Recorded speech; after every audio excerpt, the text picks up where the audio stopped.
हाय और welcome back to my channel. तो हम निकल चुके हैं काशी विश्वनाथ ज्योतिर्लिंग के दर्शन करने के लिए और आ चुके हैं वंदे भारत ट्रेन में, जो कि अंदर से बहुत ही अच्छी लग रही थी।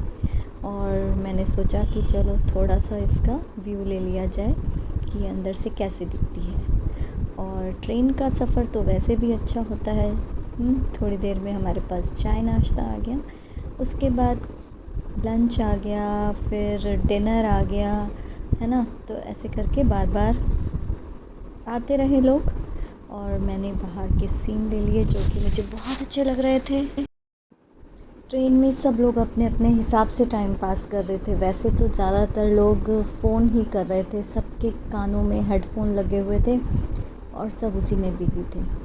जो छोटे बच्चों की मदर थी वो अपने बच्चों में लगी हुई थी, कुछ बच्चे शैतानी कर रहे थे, कुछ बड़े बूढ़े बातें कर रहे थे, कुछ सो रहे थे, ऐसे करके कुछ रीडिंग कर रहे थे। ऐसे करके सब लोग अपने अपने हिसाब से अपना टाइम पास कर रहे थे।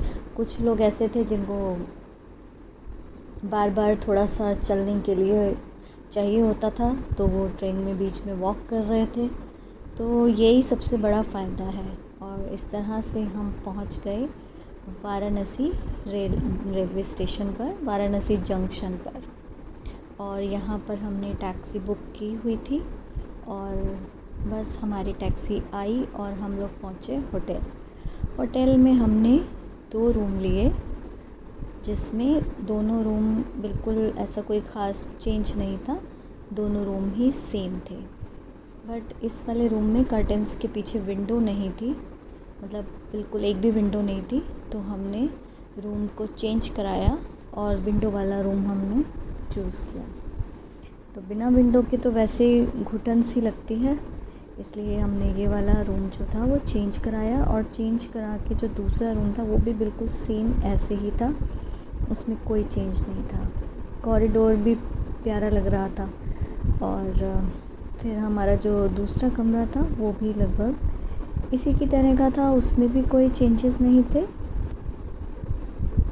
और बिल्कुल सेम था। दोनों रूम बिल्कुल सेम थे, एक जैसे थे, कोई डिफरेंस उनमें नहीं था। तो हम लोग तो बहुत थक गए थे, तो बस हमने थोड़ा रेस्ट किया। और रेस्ट करने के बाद हमने क्योंकि गाइड बुक किया हुआ था, तो गाइड हमें लेके गया गंगा आरती के लिए। तो जो मेन घाट था वहाँ पर तो इसलिए नहीं लेके गया क्योंकि नवरात्रि का समय चल रहा है, तो उसमें वहाँ पर बहुत भीड़ होती है, तो बड़ी दिक्कत हो जाती, ढंग से हम आरती देख भी नहीं पाते। तो इसलिए हमने ये डिसाइड किया कि हम लोग जाएंगे 80 घाट पर। तो हम 80 घाट पे गए और वहाँ से हमने ली गंगा आरती। गंगा आरती में हमें आधा पौना घंटा लगा और वहाँ पे बैठने के लिए मुझे नहीं पता था कि चार्जेस लगते हैं। तो सीढ़ियों पे बैठने के अलग अलग चार्जेस थे, 100 रुपये। जो चेयर पे बैठे हैं उनके लिए 200 रुपये, और जो खड़े हैं उनका कुछ वो नहीं है, वो तो क्या पैसे देंगे उनको फ्री में। तो लेकिन कुछ भी कहो, आरती बहुत ही अच्छी थी, बहुत मज़ा आ रहा था। अगले दिन हम अर्ली मॉर्निंग उठे और हम घाट पर गए। तो घाट पे हम यहाँ पहुँचे तो हमारी जो नाव थी वो इस वाले घाट पे थी ही नहीं। तो हम लोग फिर इस घाट से वापस निकल के कहीं और किसी अंदर रास्ते से, क्योंकि बनारस की गलियाँ तो बहुत पतली पतली होती हैं, हमें नहीं पता कि गाइड हमें कहाँ से लेके गया। बट हम लोग यहीं कहीं किन्हीं गली में से हम दूसरे घाट पर पहुँचे। तो जैसे जयपुर में पिंक पिंक है ना, ऐसे ही यहाँ पर भी अब जो यहाँ का प्रशासन है उसने इस तरह से पिंक पिंक मतलब घर और ये सब कर दिए हैं। बहुत पतली पतली गलियाँ थी यहाँ पर एकदम, और हर जगह पे प्रसाद, फूल, और बस यही था। मैं ये सोच रही थी कि इतनी सारी दुनिया है और एक ही टाइप की इतनी सारी शॉप्स हैं, तो कैसे इनका गुजारा चलता होगा। थोड़ा सा गंदगी भी थी, लेकिन गाइड ने बताया कि ये तो फिर भी अब बहुत साफ़ है, पहले तो बहुत ही गंदगी रहा करती थी। तो बस इन पतली गलियों में से गुज़रते हुए हम पहुंच गए घाट पे। और वहाँ पर हमें जो हमारी नाव थी हम लोग उसमें बैठे और निकल पड़े। और उस नाव पे बैठे बैठे हमने ये देखा कि वहाँ पर बहुत सारे घाट हैं, अलग अलग नाम है सब घाटों के। और मंदिर तो यहाँ इतने हैं कि पूछो ही मत। मतलब छोटे छोटे छोटे छोटे शिवलिंग इतने सुंदर लग रहे थे ना, अच्छा तो लग रहा था, बट गंदगी थोड़ा थी, बहुत ध्यान से भी चलना पड़ रहा था रास्ते पे।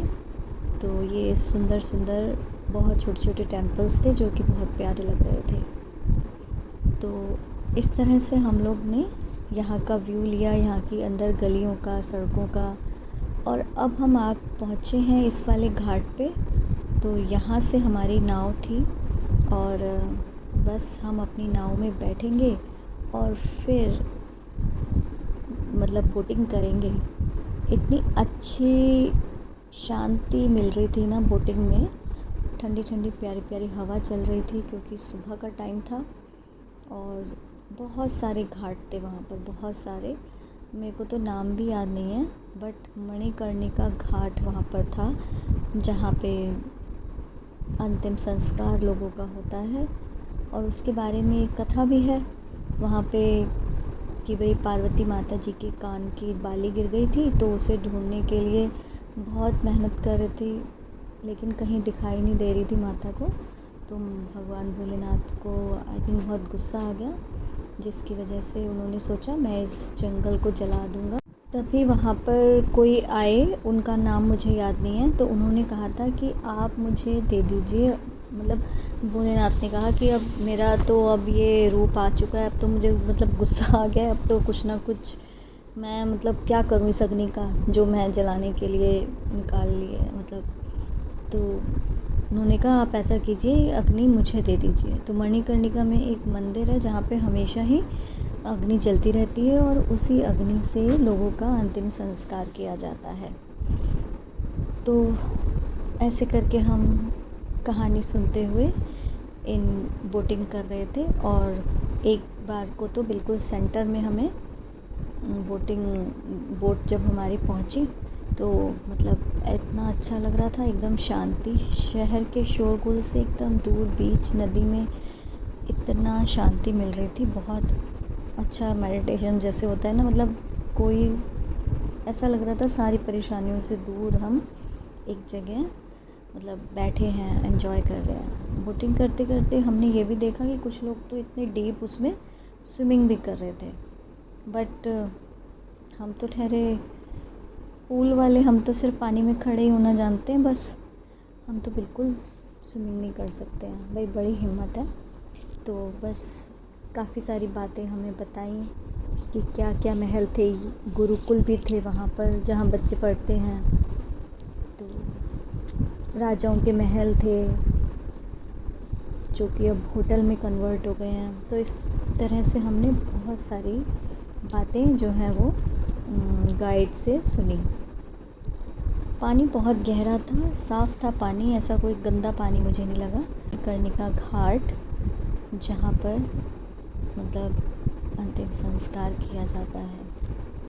मैंने मणिकर्णिका घाट की ज़्यादा क्या, मैं तो वीडियो लेना ही भूल गई। मैं तो मतलब देखती ही रह गई कि कितने भाग्यशाली लोग होते हैं जिनका अंतिम संस्कार वहाँ पर होता है। और बोटिंग करने के बाद जब हम बाहर आए तो देखा हमने एक आदमी बाइक पे पूरा शिव जी का स्वांग रच के और मतलब इस तरह से जा रहा था और काफ़ी डिफरेंट लग रहा था वो एकदम, और गाना बजाता हुआ, भजन बजाता हुआ चल रहा था। तो ये यहाँ का मार्केट है जो कि कुछ चांदनी चौक जैसा मार्केट यहाँ लगता है, जैसे पटरी बाज़ार टाइप भी लगता है, और शॉप्स भी बड़ी बड़ी हैं।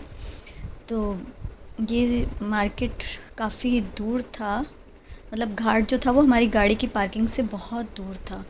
तो फिर वापस जाते टाइम हमने रिक्शा कर लिया और रिक्शे वाले ने, काफ़ी महंगा रिक्शा था, 50 रुपये पर बंदा सवारी थी, और सारे रिक्शे की जो सीट थी ना वो ऐसी खड़ी सीट थी कि आप उस पर ढंग से ना बैठ भी नहीं सकते हो, बार बार फिसले जा रहे थे, तो काफ़ी मुश्किल हो रहा था। उस पे बैठना। पार्किंग जाते समय बीच में ये नंदी जी हमें दिखाई दे रहे हैं बीच रास्ते में, कहाँ ऊपर बैठे हुए हैं, है ना। तो बस हम पार्किंग पहुँचे, वहाँ हमने नाश्ता किया। सामने एक गन्ने वाला जूस था, देख के मन किया पी लें, लेकिन जब पिया तो वो बिल्कुल मीठा नहीं था। उसने बोला कि भाई मौसम का गन्ना आ नहीं रहा, इस वजह से इसका टेस्ट जो है वो कम मीठे वाला है। और ये यहाँ एक गाड़ी है ये भी हमें लेके जाती है घाट से थोड़ी दूरी तक, लेकिन हम इसका कोई यूज़ नहीं है। हमें पैदल तो चलना ही पड़ता है, बिना पैदल चले हम घाट तक नहीं पहुँच सकते हैं। तो ये आ गई है पार्किंग और अब हम जा रहे हैं होटल वापस।